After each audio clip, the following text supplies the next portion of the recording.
Hello guys, this is your economics lecture with Manayaba Commerce Center. On our last video, we have to discuss about the topic of supply schedule, supply curve. It's okay, individual supply curve and market supply curve and law of supply. And today we will discuss about the topic of movement and shift in supply curve. कि supply curve में movement और shift, ठीक है, वो topic आज हम recover करेंगे. चलिए स्टार्ट करते हैं, ध्यान से देखना. First of all we discuss about movement and shift in supply curve. Movement, सबसे पहले मूवमेंट के बारे में डिस्कस करेंगे, फिर हम शिफ्ट के बारे में डिस्कस करेंगे. क्लियर है? ठीक है, देखते हैं मूवमेंट. जो मूवमेंट होती है, मतलब जो सप्लाई कर्व होता है वो मूवमेंट होती है. उसमें किस तरीके से मूवमेंट होगी, या तो एक्सटेंशन होगा या कॉन्ट्रैक्शन होगा. जब मूवमेंट होगी सप्लाई कर्व के अंदर, या तो एक्सटेंशन होगा या फिर कॉन्ट्रैक्शन होगा. ठीक है, एक्सटेंशन एंड कॉन्ट्रैक्शन. चलिए देखते हैं सबसे पहले कि movement in supply curve including extension in supply curve and contraction in supply curve. So first of all we discuss about extension in supply curve. Extension in supply curve देखिएगा ध्यान से, होता क्या है. Extension in supply curve, extension in supply occurs when quantity supply is increased due to increase in own price of commodity. देखो supply occurs when quantity supply, जो quantity supply है, increase due to increase in own price of commodity.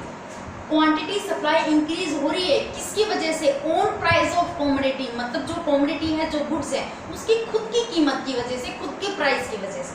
ठीक है, अगर price increase हो रहे हैं तो उसके बिहाफ पे जो क्वांटिटी सप्लाई है वो भी इंक्रीज हो रही है. अगर हम रफली बात करें कि जब किसी भी कमोडिटी, किसी भी गुड्स के अगर प्राइस इंक्रीज हो जाते हैं तो उस गुड्स की सप्लाई भी, क्वांटिटी सप्लाई भी ऑटोमेटिकली इंक्रीज हो जाएगी. ठीक है, ये था एक्सटेंशन इन सप्लाई कर्व. समझ में आ रही बात? प्राइस इंक्रीज हो गए, that means increasing in quantity supply is also increased. Clear है?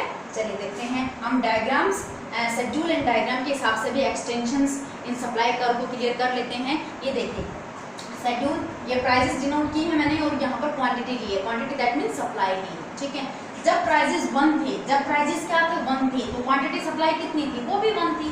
ठीक है, तो यहाँ पर ये डायग्राम भी हम साथ साथ बना लिया हमने. OX के ऊपर हमने क्वांटिटी सप्लाई रिप्रेजेंट की है और OY के ऊपर हमने प्राइसेस को डिनोट किया. जब प्राइसेस कितने थे? 1, तो क्वांटिटी सप्लाई कितनी थी? 1. क्वांटिटी सप्लाई भी कितनी थी? 1 पॉइंट मिल गया हमें. ठीक है, जब प्राइसेस इंक्रीज होकर के कितनी हो गए? 5, तो क्वांटिटी सप्लाई भी इंक्रीज होकर कितनी हो गई? 5.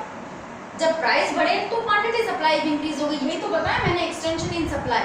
ठीक है, तो जब प्राइस इंक्रीज होकर के कितने हो गए? जब प्राइस इंक्रीज होकर के 5 हो गए तो क्वांटिटी सप्लाई भी इंक्रीज होकर कितनी हो गई? 5. ठीक है, क्वांटिटी सप्लाई और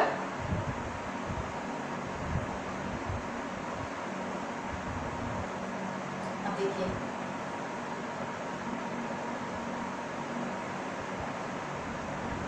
ठीक है, अब ये हमारा एसएस कर्व बनेगा. दोनों पॉइंट को टच करते हुए बन गया एसएस कर्व. बन गया ना एसएस कर्व. जो एसएस कर्व का जो स्लोप है वो क्या है? स्लोप हमारा अपवर्ड की तरफ है. अपवर्ड की तरफ है ना. देखो जब प्राइसेस 1 थे तो क्वांटिटी सप्लाई भी 1 थी, और जब प्राइसेस इंक्रीज होकर के 5 हो गए तो क्वांटिटी सप्लाई भी 5 हो गई. दैट मीन्स हमारी सप्लाई 1 से इंक्रीज होकर कितनी हो गई? 5 तक पहुंच गई. दैट मीन्स हमारी सप्लाई 1 से इंक्रीज होकर के 5 तक पहुंच गई है. दैट मीन्स जो सप्लाई कर्व है, जो सप्लाई कर्व के अंदर जो मूवमेंट हुई है वो इंक्रीज हुई है, मतलब अपवर्ड की तरफ. ठीक है, जो हमारा सप्लाई कर्व क्या हो गया? वो इंक्रीज हो गया. क्या हो गया स्टूडेंट्स? इंक्रीज हो गया, बढ़ गया ना. 1 से कहाँ तक पहुंच गया? 5 तक. दैट मीन्स इंक्रीज हो गया हमारा सप्लाई कर्व. तो समझ में आया मूवमेंट इन सप्लाई कर्व के अंदर extension in supply. Extension in supply, extended meaning and statement, schedule and diagram हुआ ना. प्राइस भी चेंज, तो दैट मीन्स क्वांटिटी भी change. Price increase, that means quantity supply भी इंक्रीज. 1 से इंक्रीज होकर कहाँ हो गए? 5 तक पहुंच गए. ठीक है, तो इंक्रीज हो रही है हमारी सप्लाई. क्लियर हो गया? चलिए देखते हैं आप आगे. अब हम बात करते हैं इसकी कॉन्ट्रैक्शन की. क्या बात करते हैं? कॉन्ट्रैक्शन. अगर मैं यहाँ से एक्सटेंशन को हटा करके कॉन्ट्रैक्शन लिख देती हूँ, कॉन्ट्रैक्शन,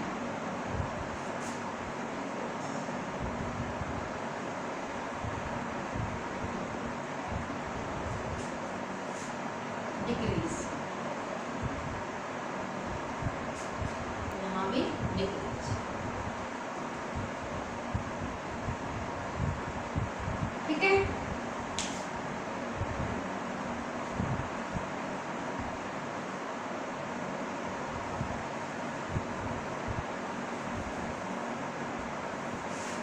देखना कॉन्ट्रैक्शन, कॉन्ट्रैक्शन बिल्कुल अपोजिट है किसके, एक्सटेंशन के।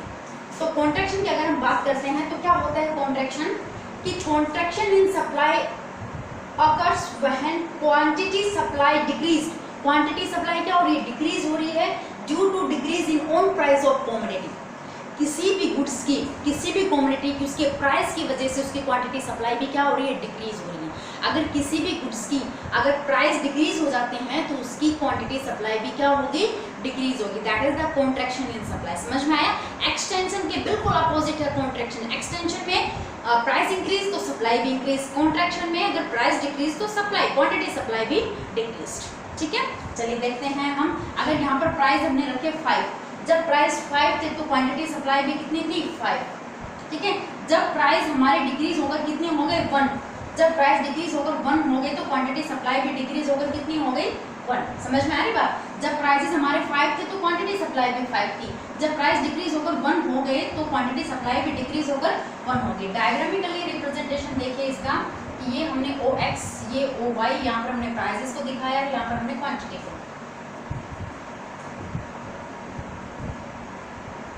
1 2 3 4 5, 1 2 3 4 5।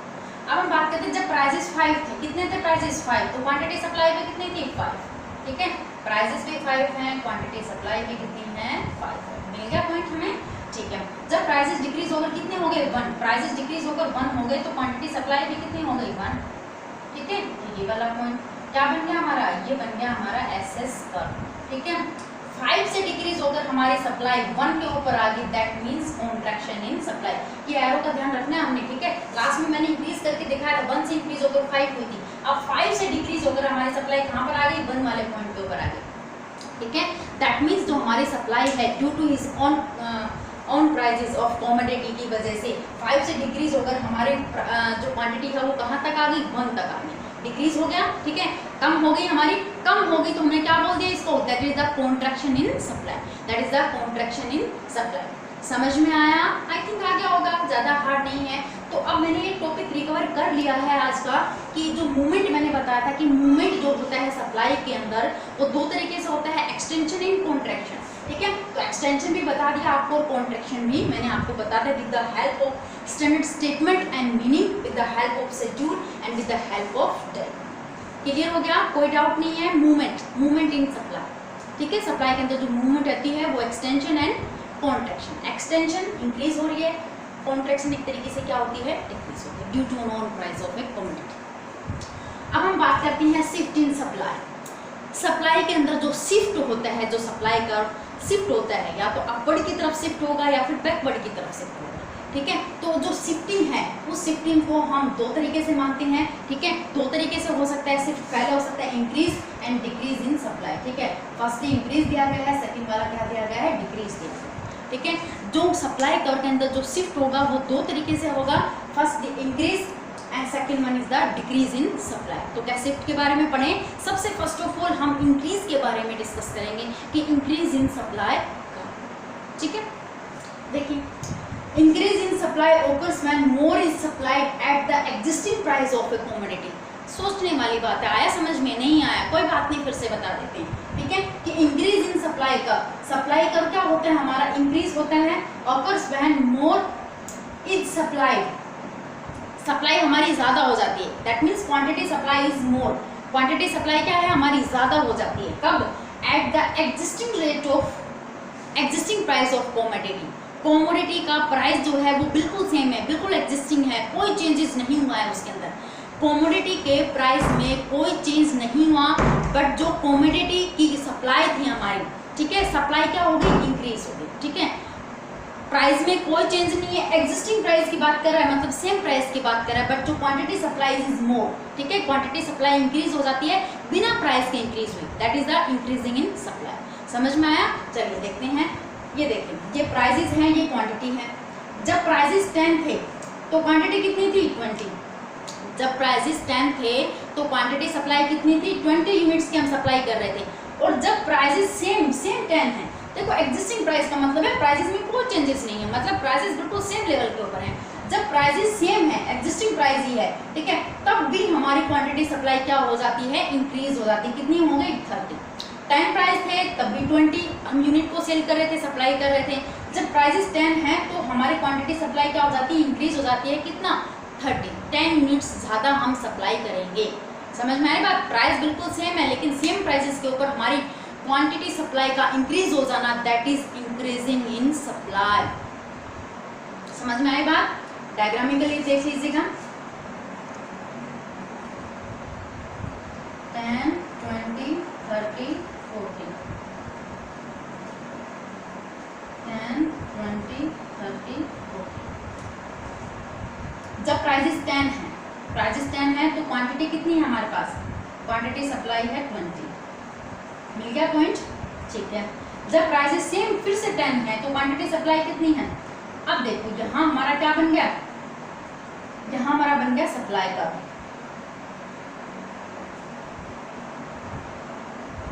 ठीक है। अब क्वांटिटी फिर से ही 10 है, क्वांटिटी सप्लाई कितनी है 30, क्वांटिटी सप्लाई कितनी है 30, तो एक कर्व हमारा ये बन गया। ठीक है। जो पहला हमारा एस कर्व आया था, ठीक है, वो प्राइसेस 10 थे, क्वांटिटी कितनी थी 20। अब जब दोबारा हमारा S1 जो कर्व आया है वो प्राइसेस सेम है, बिल्कुल सेम है, कोई चेंजेस नहीं हुआ है, लेकिन क्वांटिटी चेंज होकर हमारी कितनी हो गई 30 हो गई, तो दूसरा ये। ठीक है। तो दैट मीन्स हमारी जो सप्लाई क्या हो गई, हमारी जो सप्लाई क्या हो गई, हमारा सप्लाई कर्व क्या हो गया, इंक्रीज हो गया। क्या हो गया, इंक्रीज हो गया। That is shift in forward. ठीक है। आगे की तरफ जो सप्लाई कर्व क्या हो गया, शिफ्ट हो गया फॉरवर्ड की तरफ, आगे की तरफ, that is increasing in supply. समझ आया? समझ आया? आगे होगा। ठीक है। अब हम बिल्कुल इसका अपोजिट क्या है, डिक्रीजिंग इन सप्लाई। ठीक है। अपोजिट डिक्रीजिंग इन सप्लाई की अगर हम बात करते हैं, अब देखिएगा डिक्रीजिंग इन सप्लाई, अगर मैं यहाँ पर चेंज कर देती हूँ कि डिक्रीज, यहाँ पर डिक्रीज लिख देते हैं, डिक्रीज, यहाँ लिखते हैं लेस। ठीक है। चलिए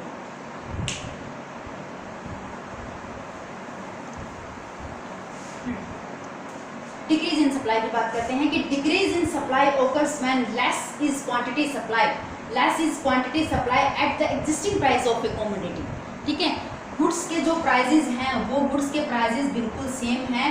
ठीक है। लेकिन फिर भी हमारी क्वांटिटी सप्लाई क्या हो जाती है, डिक्रीज हो जाती है। ठीक है। कितनी डिक्रीज हो जाती है। ठीक है। ये एक एग्जांपल मैंने ले लिया, अज्यूमेबल डाटा। देखिएगा, अगर हमारी प्राइसेस बिल्कुल सेम है, एग्जिस्टिंग प्राइस है, ठीक है, फिर भी कमोडिटी की, किसी भी गुड्स की जो क्वांटिटी सप्लाई है क्या हो जाती है, डिक्रीज हो जाती है। That is decrease in supply. ठीक है। जब प्राइसेस 10 थे तो सप्लाई कितनी थी 50, फिर हम 50 यूनिट की सप्लाई करते थे।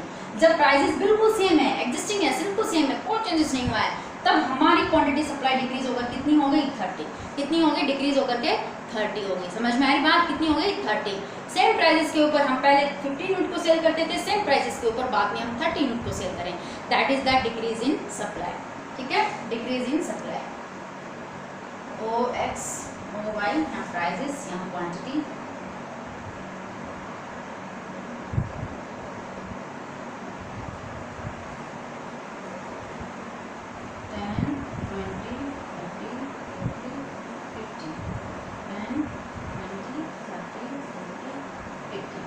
जब प्राइसेस हमारे 10 थे तो क्वांटिटी सप्लाई कितनी थी, तो हमारी क्वांटिटी सप्लाई थी 50। ठीक है। चलो 50 नहीं में लेते हैं तो हम यहाँ पर 40 ले लेते हैं। ठीक है। ये हमने ले लिया कितना 40।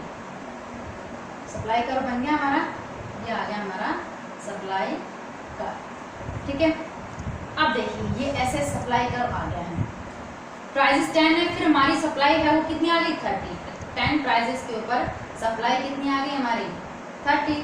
ठीक है। तो यहाँ 30 के ऊपर, ठीक है, ये आ गया हमारा दूसरा S1 सप्लाई का। तो जो हमारी सप्लाई है वो कहाँ होगी, बैकवर्ड की तरफ शिफ्ट हो गई। जो हमारा सप्लाई कर है वो बैकवर्ड की तरफ शिफ्ट हो गया कि प्राइस में कोई भी चेंजेस नहीं हुआ, लेकिन फिर भी हमारी सप्लाई जो है वो क्या होगी, डिक्रीज होगी। That is the shift in backward, पीछे की तरफ शिफ्ट हो गया।